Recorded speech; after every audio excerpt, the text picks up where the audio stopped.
Welcome back, everybody. Eric here with Iraq Veteran 8888. All right, well, Chicago's up to their shenanigans again. In this case, they're trying to sue Glock.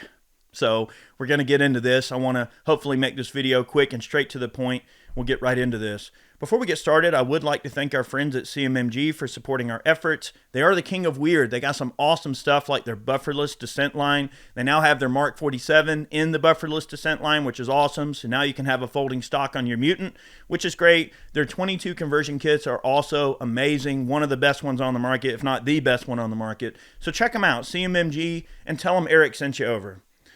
Okay, well, so the city of Chicago, instead of addressing the actual issues, the underlying issues that cause violence, they're choosing to turn the cheek and say, well, it's Glock's fault that all these switches are floating around in the city of Chicago, and they've decided that they want to sue Glock over it. Let's see. The city of Chicago sued Glock on Tuesday, accusing the gunmaker of knowingly selling pistols that can be easily converted into illegal machine guns. The lawsuit, filed in the circuit court in Cook County, Illinois, claims Glock has known for years that adding an inexpensive piece called an auto sear to one of its popular pistols enables shooters to switch the gun between semi-automatic and fully automatic firing. Police in Chicago have recovered more than 1,100 Glock pistols with that modification, which costs as little as $20 between 2021 and 2023. And Glock pistols are the most commonly used guns in crimes in the cities, according to the lawsuit.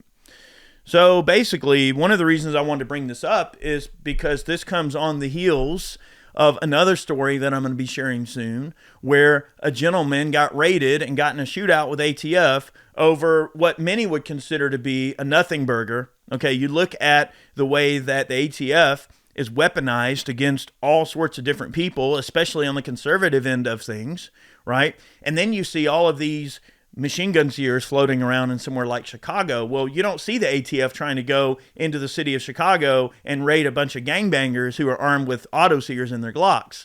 And it's just hypocrisy at its finest when you see that they'll readily go after someone they view as an easier target, or they view as someone that is willing to comply or whatever, or someone they can make an example of a little bit more. But yet, when there's a glaring problem like this, right, they won't do anything about it. Now, the way I view the situation is that auto sears should not be illegal or regulated at all. I think that we should be able to, everybody should be able to drop an auto sear in their Glock. And as far as I say, everybody put auto sear in your Glock and run it, right? Like there's absolutely nothing wrong with having a machine gun. So you're never going to hear me cry wolf when it comes to, oh, these people have, machine gun sears in their Glocks, and that should all of a sudden be an issue. So I take no issue with that. Hey, machine guns for everybody. I'm all good. Like I'm all for it.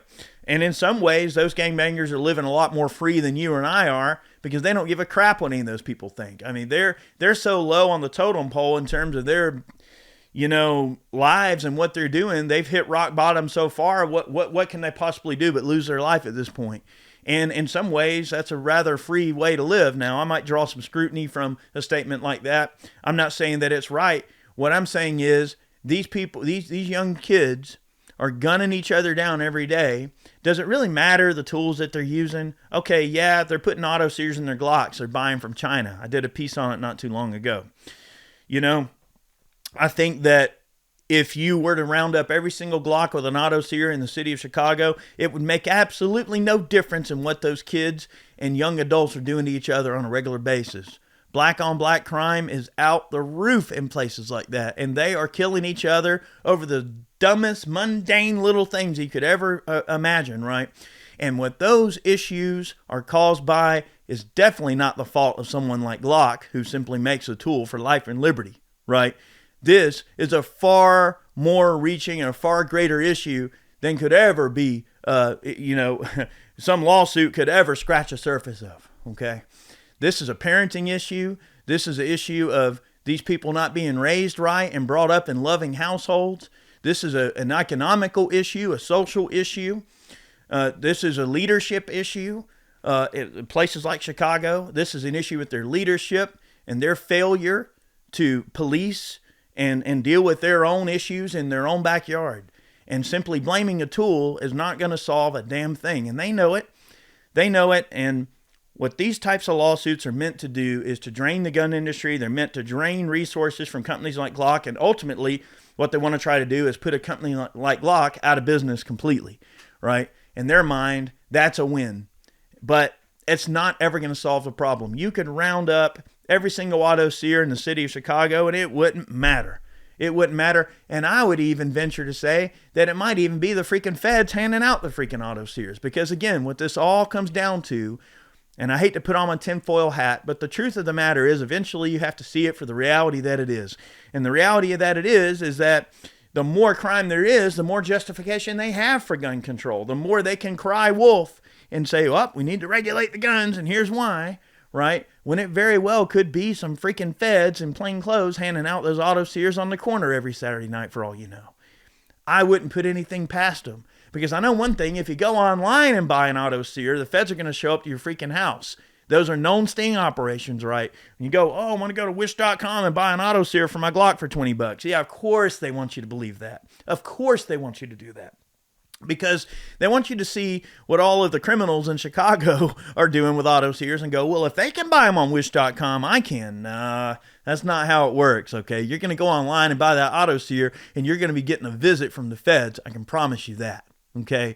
This is all a giant dog whistle to make you think that it's easy to get those auto seers and to make them believe that, well, we're doing something by suing a gun maker. That's kind of the issue I take with the whole thing. That they're looking in the wrong place, right? Going after guns is not going to solve anything. They need to go after the household. They need to go after society. This is a societal and cultural issue that creates the underlying circumstances for why these types of things happen in the first place. And if you don't solve that, if you don't solve why the crimes occur and the social and economical factors that cause those crimes, you're never going to solve the crime in the first place. But that is the whole dog whistle of the whole situation. They don't want to solve the underlying problem. They want to blame the tool because these tools are in use by millions of honest, law-abiding Americans, and it's the law-abiding that they want to disarm at the end of the day. I truly do believe that. The road to hell is always paved with good intentions, and while their intentions may, in some way, shape, or form, in their own eyes, be good, the actual consequences, or let's say ramifications of what occur with this, are not going to go the way they planned. And no amount of gun control can ever legislate morality. And where they need to start is by changing the morals and views of the people committing these types of acts of violence. And then maybe their minds will change, right? You know, they need a little bit more coaching and help on that level with their morals and principles and values. Maybe then you'll see some change, but it's definitely not going to be from suing Glock. So I wanted to, kind of give an update on this. I just noticed it was definitely some blatant hypocrisy. So anyway, thank you so much for watching today's video. Many more on the way. Let me know how you're liking these videos. I'll definitely keep them coming for you. I wanted this one to be kind of quick and straight to the point. I'm going to try to keep them as short as I can moving forward. And I'll put a link to this article below. You can check it out. Many more videos on the way. We'll see you soon.